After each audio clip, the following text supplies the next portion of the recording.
Hello, this is Matthew Robert Payne, and this is the book Prophetic Evangelism Made Simple, chapter 11. This is called The Gift of Prophecy. Paul encourages us in the scriptures in Corinthians to desire the best gifts. He encourages us to desire the gift of prophecy, and he says in Corinthians that we're to covet the gift of prophecy. He says also that the best gift of is prophecy in the scriptures too. So he says that we should all prophesy, and we should all desire to prophesy. Prophecy is a tremendous gift. It's something that not only blesses the person who receives the prophecy, but blesses the person who's giving the prophecy. It's a tremendous wonderful thing to do. It's exciting to walk down the street and find a person who the Lord wants to give a prophecy to and deliver a prophecy to. I remember just on Friday night 2 days ago, I was walking down the street and I saw favour and success on a woman, and I went up and asked her if she was a couple, like with the man that she was with, and she said yes. And I said that I see success and favour on your life, that this year you're going to have some sort of promotion or some sort of success come into your life, and it's radiating there on you, and it's about to happen. So God bless you. And she was surprised and happy, and her boyfriend was happy. It's tremendous to be able to share with a person something that's going to happen in their life, and share not only something that's going to happen in their life, but something that is happening in their life, and given it substance and given it understanding. So what is prophecy? Prophecy, a lot of people assume that prophecy is the whole prophecy that is given to a person, but prophecy is a distinct gift. It's one of 3 gifts that's used when someone delivers a prophecy. And to best explain the gift of prophecy, we need to understand a little bit about what the other 2 gifts of prophecy entail. First of all, we've got the gift of word of knowledge, and word of knowledge is supernatural information about a person that you couldn't possibly know about their past or present. And that is, for instance, when Jesus said to the woman at the well that you've had 5 husbands and the man you're currently living with is not your husband. When Jesus said that, he was saying a word of knowledge, something that takes people by surprise and really shocks them. He said to Nathanael, "You're a man of no guile, and I saw you under the tree when you were praying." That was also a word of knowledge accompanied by a vision that Jesus saw Nathanael there. When Jesus saw Bartimaeus, is it Bartimaeus, the guy up in the tree? Well, whatever the guy up in the tree's name was, when Jesus called him by name, that was a word of knowledge. So word of knowledge really gets attention. That's one of the gifts. Another gift in prophecy is word of wisdom, and word of wisdom is a directional word. It's a word where God has given you directions on something to do, and that's contained in prophecies like God's called you to the nations to be a teacher, and he wants you to study his word more diligently and spend more time in prayer and spend more time in the word, because he's got revelations for you in the word for you to expound in the future, and he wants to show you his mysteries. Telling the person to spend more time in the word and in prayer is a word of wisdom. It's a directional word. It's something that if you don't do those directions, you won't be sent to the nations to preach. A prophecy is conditional on the words of wisdom that's contained. Now, prophecy is everything that's not a word of wisdom and a word of knowledge. So when that prophecy I just said that Jesus is going to send them to the nations, that's the prophecy element of that prophecy that was given.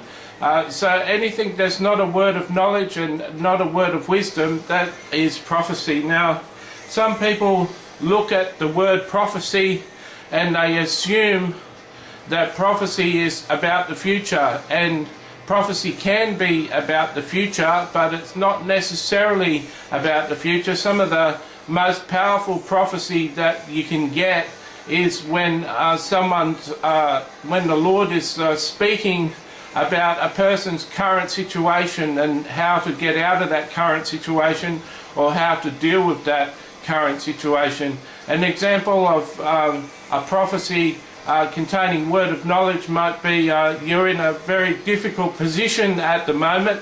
You've lost someone that you love, and the Lord tells you to hold on and be peaceful, because He's going to replace that place in your heart, and He's going to bring you comfort and peace, and you're going to be in a position that's a whole lot better this time next year. So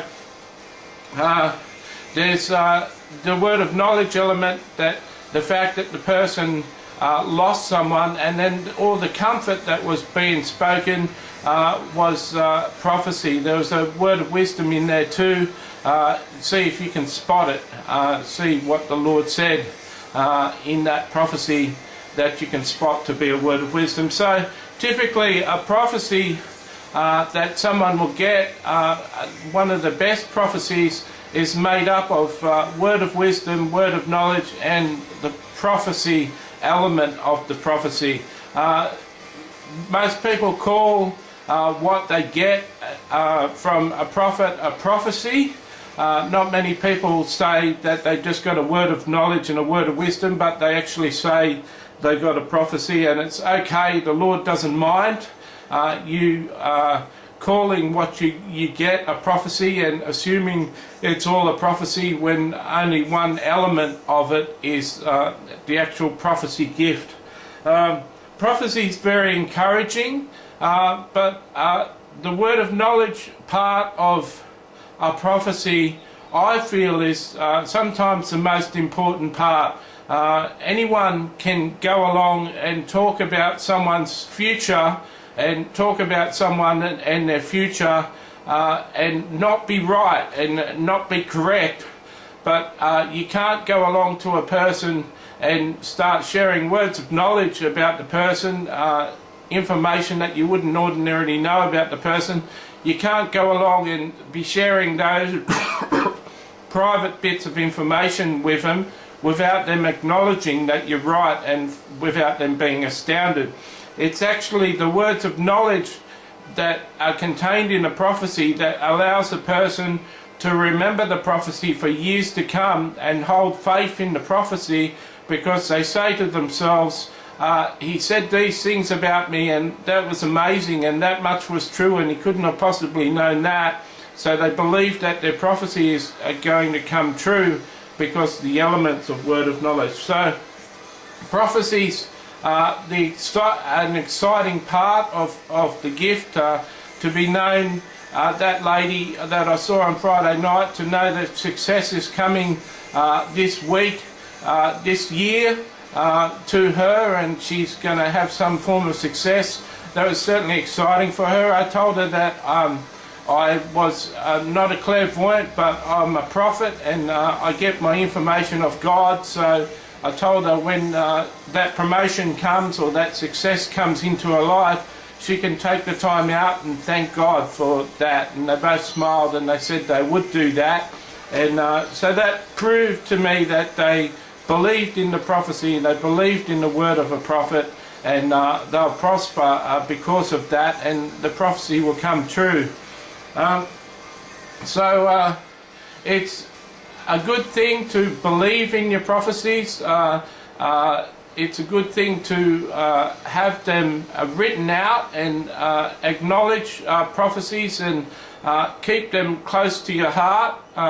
You can't fulfill a prophecy. You can't simply make a prophecy happen. You can do the words of wisdom that are contained in the prophecy, and that will help a prophecy to be fulfilled. So if God tells you to start reading more books, or start reading the Bible, or start spending more time with Him in prayer, you can certainly do the words of wisdom, and they'll allow the prophecy to start to be fulfilled in your life. But you can't necessarily make a prophecy happen. A prophecy is in the domain of God, and God's the one who's sovereign that allows a prophetic word to come true. So I hope I've covered what prophecy is, and I hope you've got a better understanding of the particular gift called prophecy. God bless.